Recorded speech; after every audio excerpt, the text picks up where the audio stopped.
જોઈ શકો છો આ ડીશ છે, એકદમ કાળી પડી ગઈ છે, તો આપણે એને એકદમ મસ્ત એના ઓરિજિનલ કલરમાં લાવી દઈશું. હવે એની માટે જોઈશે એક લીંબુ અને થોડું મીઠું.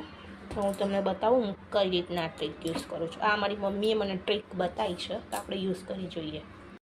આપણે જે આ લીંબુનો રસ લીધો છે ને, એમાં આપણે થોડું આટલું મીઠું ચાટી નાખી દઈશું, થોડું બીજું, બસ હવે થોડું મિક્સ કરી દઈશું. હું તમને ટેસ્ટ પર ટ્રાય કરીને બતાવું કે કેવું છે એનું રિઝલ્ટ.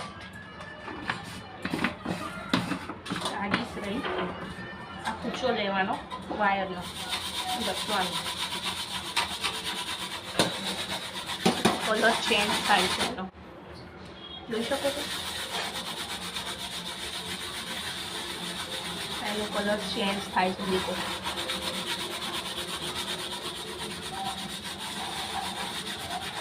થોડીક વારમાં તેનો કલર કેટલો ચેન્જ થઈ ગયો છે.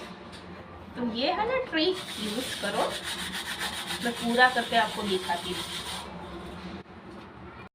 फाइनली देखिए डिश कैसी कलर वाली, पहले कैसी काली थी अब कैसी हो गई. ये सब डिज़ाइन है, उस पर थोड़ा ज़्यादा घिसना पड़ेगा तो हो जाएगा. अभी मैंने थोड़ा करके दिखाया है, आपके पास टाइम हो तो आप ज़्यादा घसते दिखा सकते हैं. तो ऐसा होगा, जस्ट एक नींबू लिया और उसमें 2-3 चमची नमक डाला और फिर वायर के कुछ ऐसे घिसने का है. तो ये डिश हो गई है मस्त. मैं पीछे के कैमरे से दिखाती हूँ.